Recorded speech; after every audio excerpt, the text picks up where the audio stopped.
As some others have mentioned in the videos, we've got some great news yesterday because update 12 is finally set to be released on the 19th of July. In this video I wanted to do a preview of the patch and not only go over the new abilities or the new night maps, but to go a bit more in depth at what this means for the meta, anti-tank changes and so on, and basically what does this mean for us playing the game. The official patch notes aren't out yet, but in the PTE channel on the official Hell Let Loose Discord, there's a massive list of all the changes they have been releasing on the PTE so far. Also, we got the developers' briefings to work with, and all in all this gives us enough material to make a good educated guess on how the changes will work out for us, and what it means for us. A full changelog will most likely be released once the patch is live, but for this video I picked a few things that I think are important and will change the battlefield when playing Hell Let Loose, or some things that are downright going to be funny to see. Let's kick it off with the massive and smaller quality of life changes that will massively improve how you play the game. First up is the voice sliders. They added a separate volume control for proximity, unit and leadership VoIP channels. So finally we can adjust the volume levels for all the different voice chats we need to manage, and especially if you're playing squad leader. Myself, I really do enjoy playing squad leader and I play it really often. Only this one minor issue was really annoying for me, because per default the command chat is a bit louder than the squad or proximity chat. It happened to me on many occasions where important information got drowned out by the sound of the command chat. But with the new sliders we can adjust these voice levels and set them how we want them to be per individual channel. And this is really great, because then we can find a happy balance what works for us. Probably have to toy around with the settings a bit to see what works for you, but in the end it's a massive quality of life change. The next one is a small quality of life change in the upcoming update, but there was this annoying second after vaulting. Like when you vaulted over a wall, fence or whatever, there was this split second or brief moment where you just couldn't move. It's a small change, a small quality of life change, but it's a welcoming change. It feels more, how do you say it, smooth or naturally. This one is actually a funny one, because I find it always funny to see squad leaders placing an outpost next to a downed enemy, just to get their outpost instantly destroyed and go on a 2-minute cooldown again, which could potentially ruin a good push or defense. Let's say you just lost the garrison, killed a few enemies and you're thinking, hey, it's a good time to drop my OP, get my squad back in to defend, and it's gone. Well, these days are now gone, and the only thing you have to be worried about is the living and walking enemy players. Like, it used to be like if you dropped an outpost, you didn't fully finish off the enemy, your outpost was gone. But they fixed that, and I'm glad they fixed that. The next one is my personal favorite, and it's actually funny, because we can finally hear the Eastern Woods PV in Hurtgen Forest. Now, if you have been watching some of my other guides, sometimes you could hear a bird in the background. Well, that's a wren bird, or however you pronounce it. It has been terrorizing the tree in front of my balcony, and my computer is next to it, so yeah. And these are small birds that have a humongous vocal range. Luckily for me, I can now hear even more birds in-game. Hurtgen Forest will almost feel like home for me. Heck, I might even play that map more often. Nah, not a chance. I hope they burn that forest down. The next one, tank crews are now notified when the gunner destroys an OP. That's another small quality of life change for the tankers out there. Everyone sitting in that tin box gets a notification when an OP is destroyed. It's a small change, but just as the other small changes, it's a quality of life change. Let's have a look at what they haven't fixed. There are a few things that I hope they would fix, but they haven't fixed. I love this game to bits and I really enjoy playing this game, only these bugs have been in the game for ages and most likely will remain in the game for a long time. First one is the grenade bug that's out there at the moment. There's a bug in the game with grenades where you pull out a grenade, try to throw a grenade and it doesn't throw for a few seconds and then it instantly goes to Narnia or other random direction. And then you can't throw a second grenade. Well, this one is still in the game and will still annoy us. The next one is the sprinting bug. This one I noticed recently on a few occasions. I had an issue with sprinting. I spawned in on an outpost or garrison and when I start to sprint it starts to stutter. When I stop sprinting and hit sprint again it would fix itself. If this happens to you, just hit the sprint button and start sprinting again and that should fix the bug. The loadout bug has been in the game as long as I've been playing the game and it's been really annoying.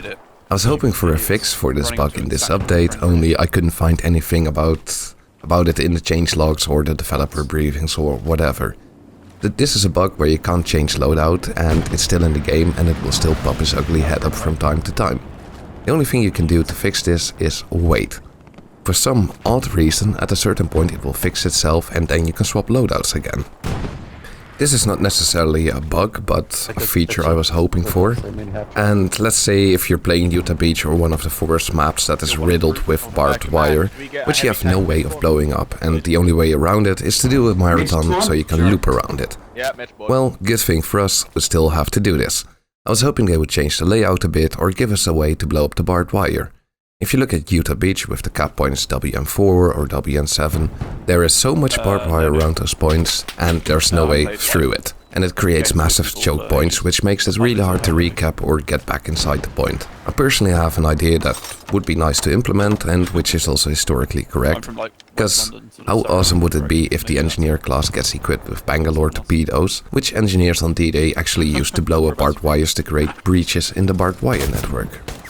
For every competitive player out there and every recon player out there, you're in luck because they haven't changed anything on how artillery works and how it will still dominate regular and competitive play.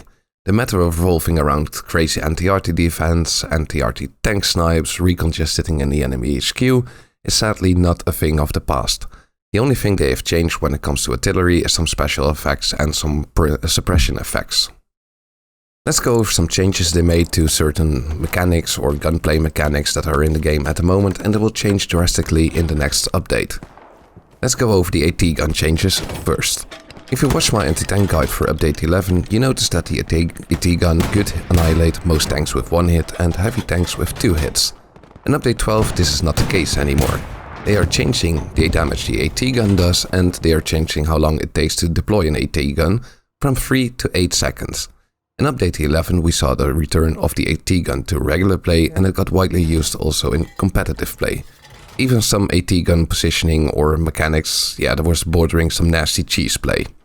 Like an AT gun sniping the artillery or, in my previous guide, what Core did to that truck. But it can be a thing of the past and to be honest the AT gun in my opinion was way too powerful. So I'm really glad they're changing this. What this will mean for the AT gun we have to see and try out when the patch goes live, but my assumption or educated guess is that we'll slowly see the AT gun disappear again from the battlefield. Since the damage is almost halved and it will probably take you 3 to 4 hits on a heavy tank to destroy it. Also for me it means that I need to update my anti-tank guide, which I will do after the patch is live and I did some testing. Also the machine gunners out there are getting some love. They adjusted the MG deployment logic, well, to prevent players from hiding their model inside objects, but also changing a few maps where you can do funny MG plays on a rooftop or a building. So they adjusted multiple things when it comes to deploying the MG. They added a few more objects that you can deploy the MG on, like some buildings on the SME. And the biggest change is they also fixed some funky angles of the MG deployment, which means setting up an MG on rooftop, barns and other dirty spots is back in play. And in the near future I will be releasing an MG class guide in cooperation with WTH Euronymous, who played the MG role for WTH during the seasonal and other competitive matches, so keep an eye out for that on my channel. And the next one I think is absolutely gonna be funny but brutal, and I thought it was funny to mention. Players now stick to a player's body if shot with the flare gun. I reckon this will give some hilarious plays but also add to the immersiveness and brutality that's already present in Hell Let Loose. Imagine if you shoot someone straight in the mouth with a flare gun, or if you are being juvenile, hit them straight in the nuts and give them a glowing pair. I just think we're gonna see some funny compilations with this. Features. Now over to some new features they are adding in the game and which I'm really excited about.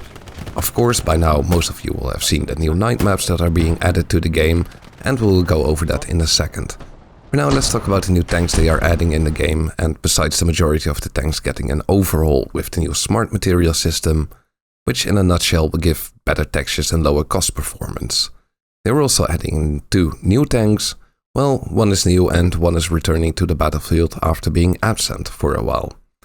The new tank that's joining the battlefield is the Sherman medium tank, and I must say it looks amazing. They will be doing the same as they did with the introduction of the Panzer IV. The new Sherman will replace an older model that was long overdue for a visual upgrade.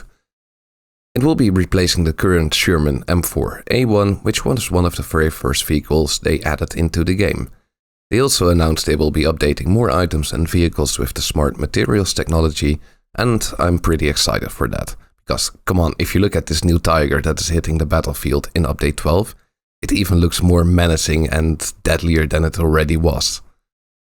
So the returning Panther will be returning as another heavy tank that the Germans will have in their arsenal, and how the Panther will impact the battlefield, well, we'll have to wait and see.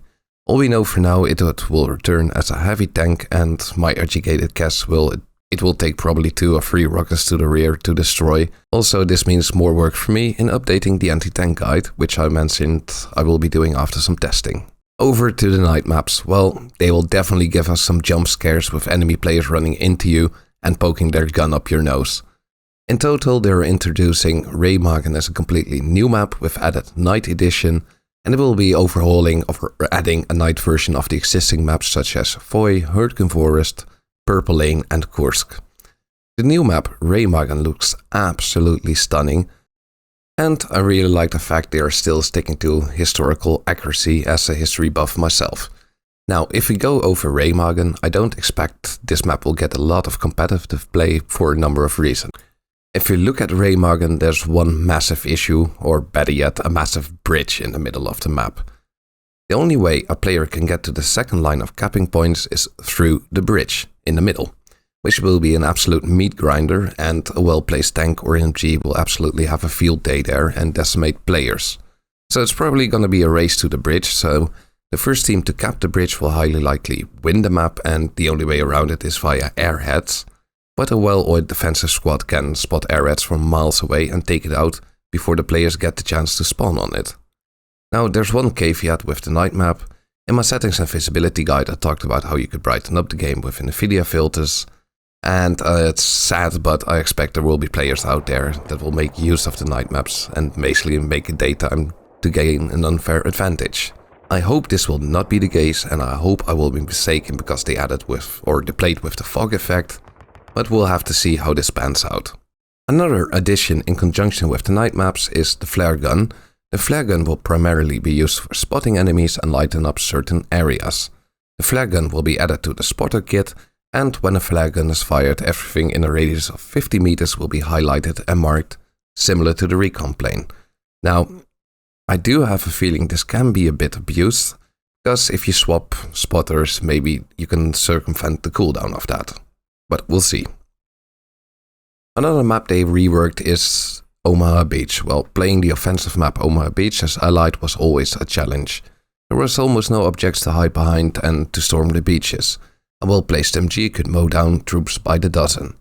Usually a well-placed airhead would change this tide and get you inside the point and get you going from there. But they added a lot of objects and reworked the beach to make it a lot more enjoyable and easier to storm the enemy position. In addition to the rework, they also added other game modes to this, which makes it available in all game modes. And they even added a role reversal with the addition of German offensive mode. And looking at the commander, they added a few new abilities. They added a precision strike, which can execute a devastating single blow to a specific target. This will give the commander new options to clear a hard cap, enemy troop clusters, garrisons and so on. To balance these new abilities, they have a resource cost and a massive cooldown timer. Also, the area of effect is a small area. What I think is really cool is that they chose for historical accurate planes to deliver these new effects. How can it not give you shivers up your spine if you hear that iconic Junker Stuka sound coming at you? Another ability they added for the commander is the ammo drop ability.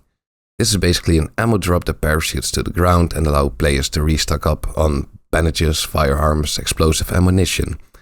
It will initially allow 12 players in total to restock on it, and I can see this being really useful near midpoints or hard-fought cap points, somewhere off to the sides where AT players can restock on. Imagine if you have a bunch of AT players that can restock and make it a lot easier to get rid of those pesky tanks or garrisons or whatever. Or if you need to clear out St. Mary-Glees, just have a bunch of satchel players sticking satchels everywhere, restocking and going at it again.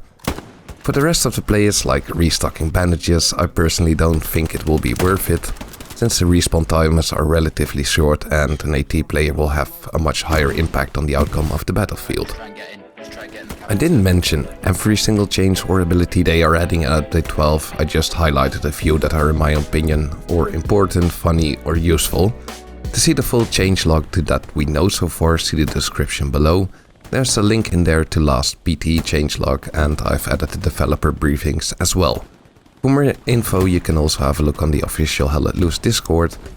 Personally for me, I'm excited about the upcoming patch and changes. It will add a lot of exciting content and new features and bug fixes. It will refresh the state of the game and make it more enjoyable. Remember, the patch will go live on Tuesday the 19th of July, and I hope you all will enjoy the new patch as I'm planning on doing.